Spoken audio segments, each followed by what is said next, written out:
Internet, and welcome to another episode of My Cool Friends. We go live every Friday at 8:30 p.m. Eastern Standard Time. If this is your first time joining us, first of all, hello. So nice to have you here. You can catch all of our previous episodes down at the YouTube channel below. Tonight, ladies and gentlemen, we have a very special guest. She is the expert on helping introverts discover their true superpower, that they, indeed, my friends, are experts at sales. Ladies and gentlemen, she is indeed also a champion at Trivia Murder Party. I've won twice.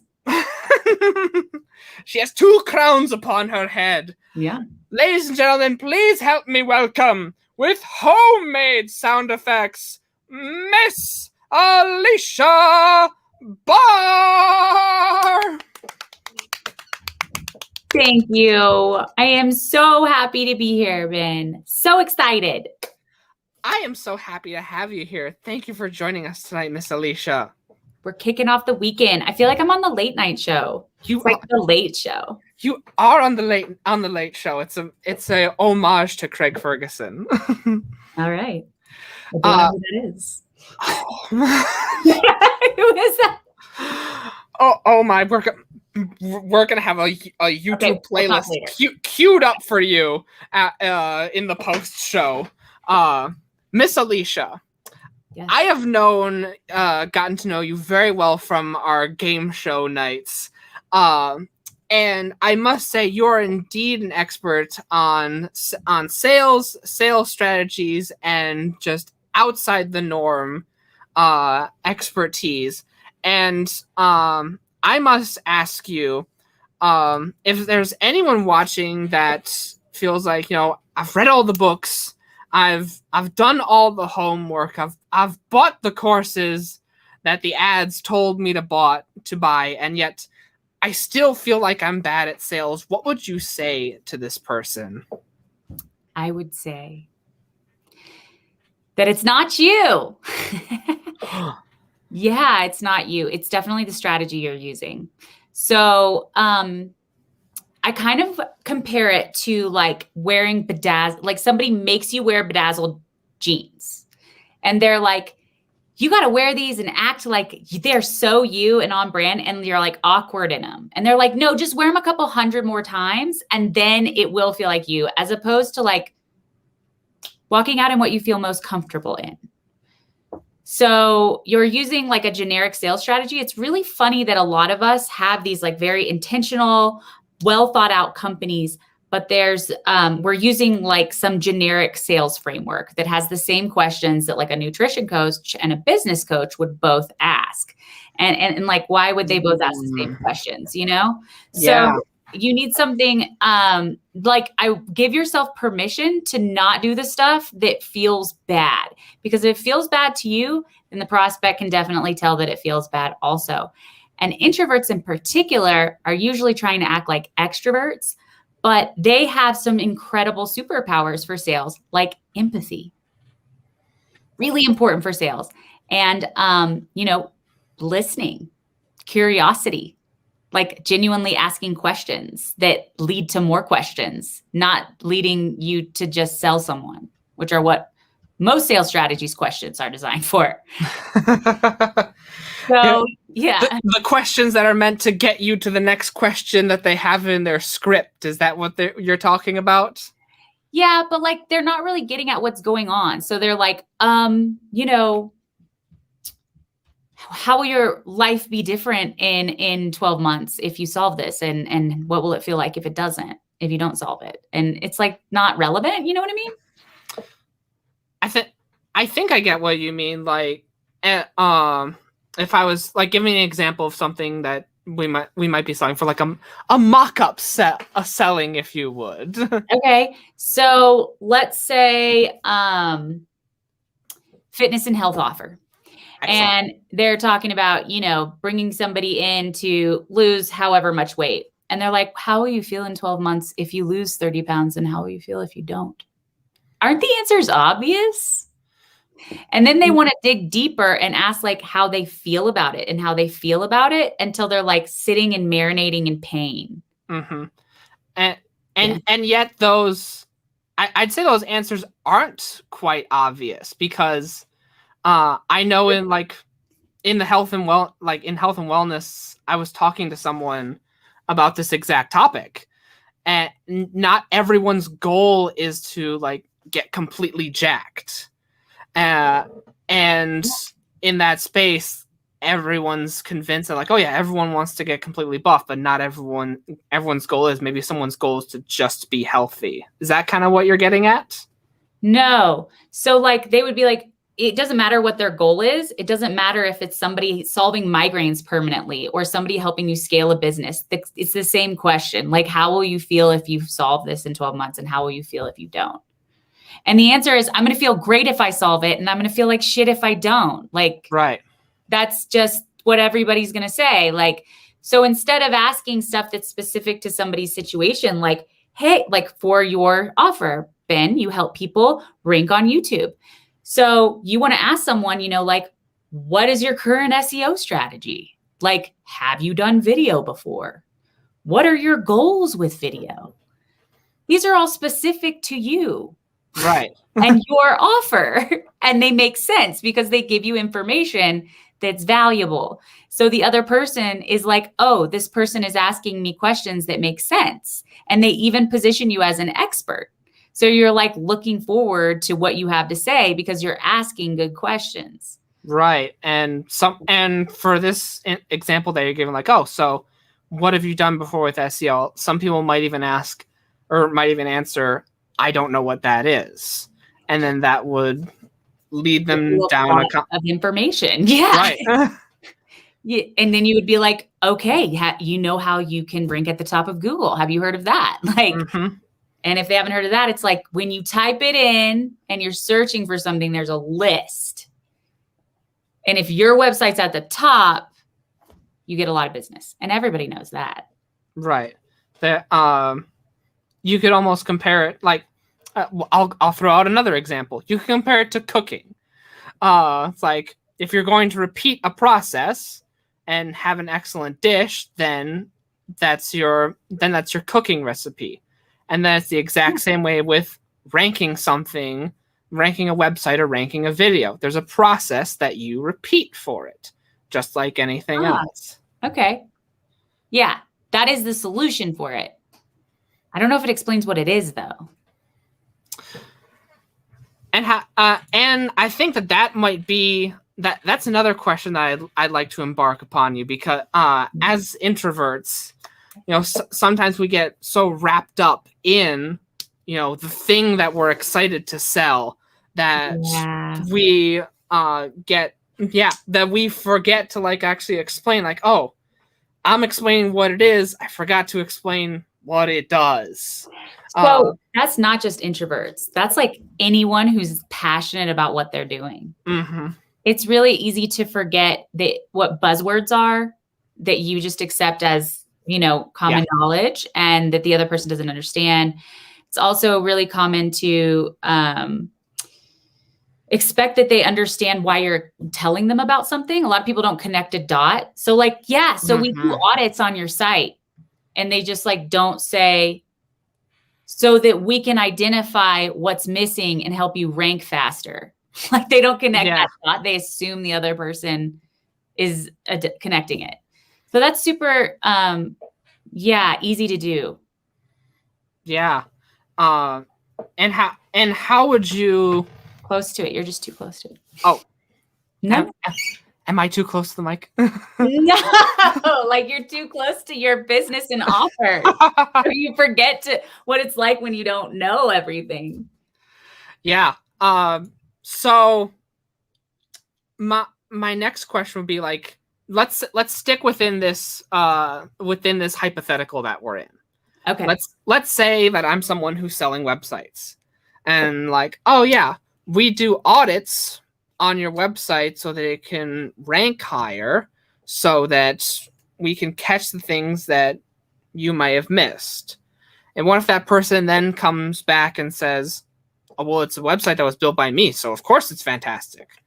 Oh, well, I paid my niece to do it, so of course, like, so it's good enough. How do you overcome those sort of like repeat objections that either you keep hearing back or, you know, might quell an otherwise new spirit into something that they're very passionate about? Does that make sense? Yes, it does. In that particular example, like, that guy reached out to you to talk about your website. He likes his website. Like, what are you know? So when it comes to any kind of objection, instead of overcoming it, which is what everyone expects, right? When you have an objection, you expect the salesperson to tell you all the reasons why it's not something to worry about, right? Mm-hmm. So instead, get clarity. Because also when you're trying to overcome an objection, you're just guessing at what the reason is that they have the objection. There's a reason behind the objection that you want to uncover. So it's like, why did you reach out to me about a website then? And so like what I hear you getting at then is also positioning is power. Not necessarily is that true in what I'm saying? It seems like you have thoughts. No, I mean, positioning, I guess I'm not certain exactly what you mean, but positioning is always powerful. I will agree with that. Yeah. I'm talking more so about like whether you're reaching out to perspectives or whether you're putting yourself in a position where the perspectives are coming to you. Yeah, no, that shouldn't be like your outreach method, calling people's babies ugly. So that's a common outreach method where people will be like, hey, I want to tell you everything you're doing wrong. Real quick, you know? And it's like, no one wants to hear that. So yeah, that is an outreach method sometimes. And for like, so let's go into the next phase of things. Okay. Let's say we did everything correctly. All right. We got someone to come to us. They said like, oh man, like this person can get me more eyeballs on my website. And like, I would love to work with Joe Schmo. Yeah. How do you then have another hill to overcome that a lot of times we don't realize? And it's that hill of then moving forward with that sale, that hill of putting a price on yourself. Yeah. How do you overcome that hill? Yeah. So there are so many different theories about how to do this. And a really popular one is to say the price and then be really quiet. Like mute the phone. So you're on the phone and you're saying the price. So you're not like practicing this in front of a mirror. No, you're like $5,400 and then you mute the phone. Okay. And it's like a silence game, like who's going to break first. So that's a popular one, but I really like just telling them the price and saying, is that investment realistic for you right now? Ooh. So it's like a conversation. So everything in like my strategy is really like approaching it as like the questions that you ask aren't to uncover pain, but they're to find out if somebody's a fit. Like, how do you know someone's a fit for your YouTube services, Ben? The way I know that someone's a fit for my YouTube services is actually pretty simple. So I've identified my avatar as my dad. What does your dad do? He's actually a therapist, but he specializes in families. Oh, cool. And I'm surprised I never told you this story. So origin stories are the way people build their customer avatars. Sometimes people will come up with a fictional character and then build it out as sometimes when people are doing stories, they'll do it like that. I do not have that. I just have an actual person that I point to and it's like, that's him. And so my dad, he came to me one day and he said, Ben, I need your help. What is it that you need today? I need your help downloading something on the PlayStation 4. There's tens of thousands of YouTube videos on how to do that, and I've shown you how to do that before. Yeah. And that's when it hit me like, you're my avatar. He's someone who is an expert in his field and is very, very knowledgeable, and yet is very much in need of that like one-to-one help with technology. Yeah, the basic tech help. Yeah. So it's somebody who has a proven offer and who's an expert at what they do, and they don't want to mess with tech. Right. So the questions you would ask would be like, you know, what's your area of expertise? How long have you been doing it? You know, how much do you sell your thing for? What are your goals with video? You'd want to know those too. What are your expectations of working with somebody like me? And so you're just basically uncovering if they're a good fit. So, those are your expectations working with me. Those are your expectations with video. Yeah, I can do that. Yeah, I got you. You're not asking for anything crazy. Totally. It's a fit. And then it's like more of a fact that you can move forward together.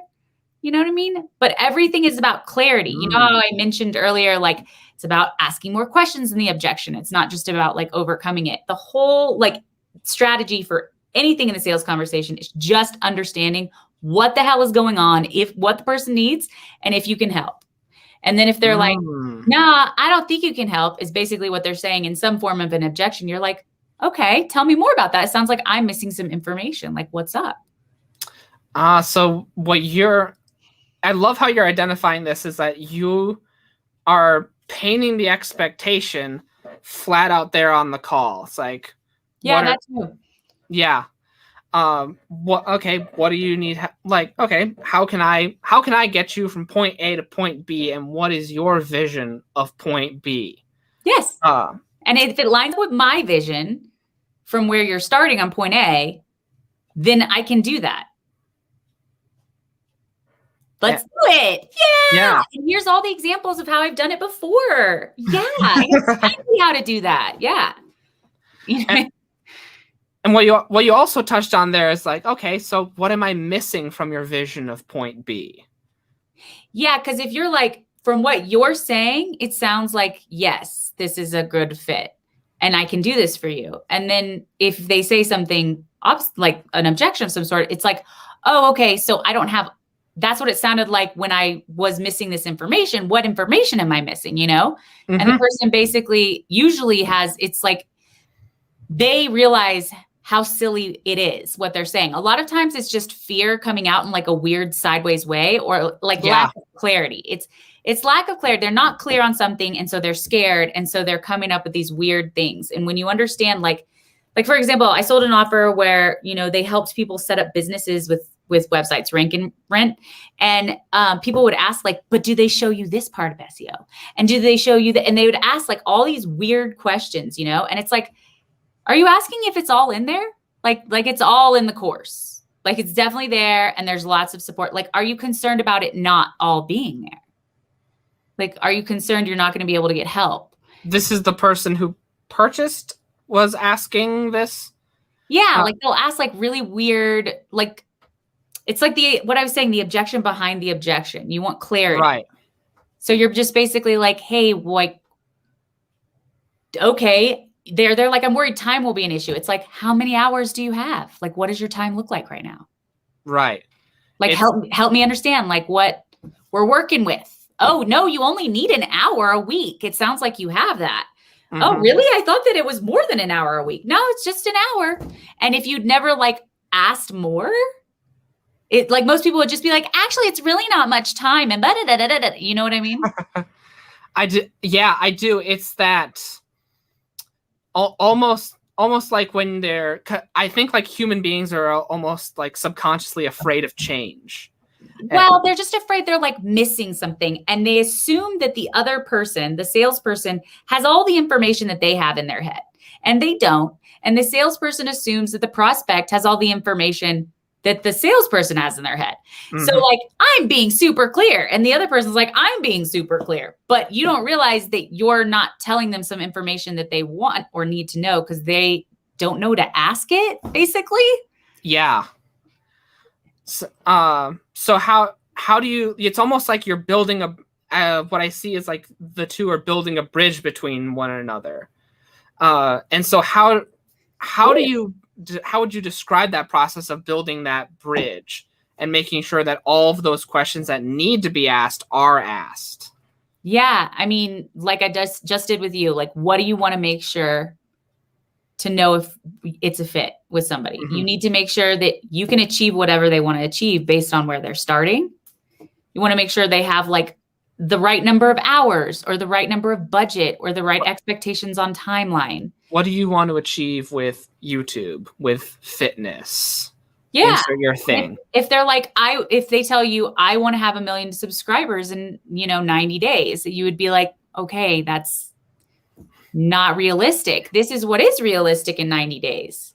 Mm-hmm. Is that number okay with you? And that transparency makes people trust you more. You're just having a legitimate conversation. Like sales, sometimes I compare it to a pasta store. Like you're standing in a grocery aisle and there is someone, they're looking at pasta sauces and you're like, hey, like what's going on? Because they're like, I just don't know what pasta sauce to get. And you're like, okay, well, what kind of taste buds are you into? Because the red pepper, like what kind of flavor do you like? Because the red pepper has a good spice to it and the tomato basil has a good sweet flavor. And they're like, you know what? I'm going to go with red pepper. Thank you so much. When you gave the example with me, like if someone came to me and said like, Ben, I'd love to have 1 million subscribers in 90 days. Okay. Number one, that's not realistic. Number two, I would also follow that up with asking why. Yeah. Why? Because I can already know a couple reasons of why they would want think it that. means money, They think that equals money, but probably the biggest reason is that vanity reasons, like, oh, my neighbor got a new TV, I want one too. And that about this, like, right, where that's not actually, they just want the status boost per se. Yeah, from the money or from the, like, I know vanity metrics for sure. So they're like, get a bunch of robots. I don't care. Right. And Not that's where I would ask, like, do you just want them to have them? Because that's not going to equate to money. If you do this instead, that will equate to money. Yeah. So people really appreciate that you're not like telling them that everything's possible and like all their dreams are going to come true. So It's actually a trust building strategy to let somebody know something bad about your offer. So a lot of times it's like, I want to be honest with you. It's going to require you to do stuff. Mm-hmm. And if you don't do stuff, it's not going to work. Yeah, that honesty that you're describing, like, hey, like things require work. Yes. Or if it's like, I want to be honest with you, like it's hardest at the beginning and you have to continue, going. Like you might have a discouraging day or two. Yeah. And how I'd love to focus on that for a moment. Okay. The acknowledgement that, like, oh, hey, this is going to be hard. Like, and like there might be some bad days here in this process. Yeah. How do you tell your client that, and B, how do you overcome the objection that might come about from that? Because every single person in the world just wants things on demand now today. So usually there's not an objection about it. And if there is, then they're not a fit because it's not going to work for them. So it's like, you don't want to bring somebody in who's not going to get results. Like that just doesn't benefit you or them. Like It equals bad reviews, like refunds, bad reputation. Like it definitely, and it's a pain in the ass for you. Yeah. Like there are just clients that are good fits and like, there are people who go after all kinds. There are people who want the ones who are demanding and like do everything for me. There are definitely people like that and not for very much money. Mm-hmm. And God bless them. I can't do that. God bless them indeed. Yeah. Yeah. I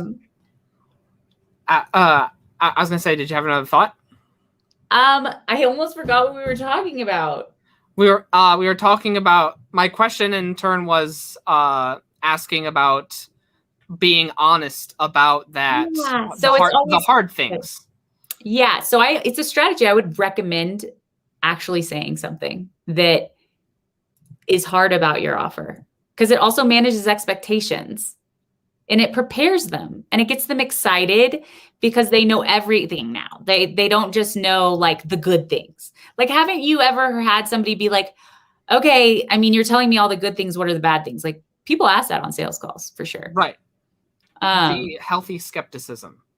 Well, it's just like, and it's also like, I don't know anything that is perfect. Literally, there's nothing in life that's only pros.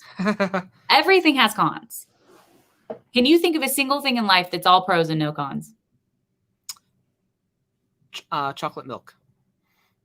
Lactose intolerant. I'm sorry. I wanted to come up with some sort of silly joy to answer your question.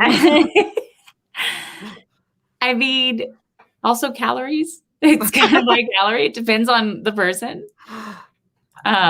Anyway, so yeah, I think being honest with people. So, I mean, and also to manage expectations. So like, for example, I tell people, because I create a custom framework and we build it together and there's a first draft, and I need the person to tell me when something feels weird so that we can fix it immediately.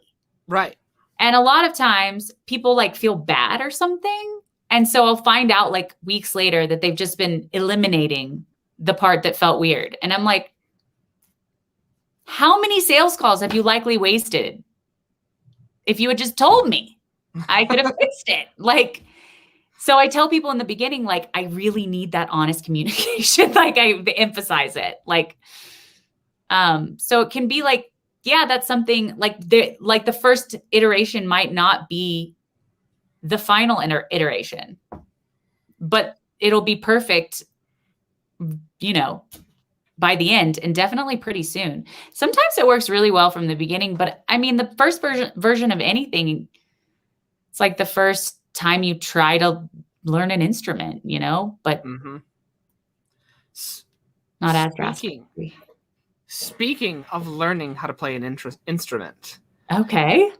You mentioned that you yourself have an Accelerator Mastermind where you're teaching people exactly how to put these like masterful sales calls together. Can you tell us more about that? Yes, I can. It's an accelerator and it's 16 weeks and it's one-on-one mixed with a course and a mastermind. So I've really found that like just group doesn't have the same effect, but like one-on-one plus group, because the group definitely has its own benefits of like shared perspectives, Mm-hmm. So anyway, I create a custom framework and we perfect it over the 16 weeks. I, review calls. You have messenger access to me whenever, because sales is a super real-time thing. And by the end, you have a framework tweaked to perfection that wins up to 80% of your leads without paying, pitching, or pretending to be somebody else. Yes. And a lot of people, after they work with me, they get to the point where they need to bring on their first salesperson, and you can just hand that thing off and expect to get predictable, consistent results. Oh my God. Yeah. So there's one question I have that immediately jumped out to me. Okay.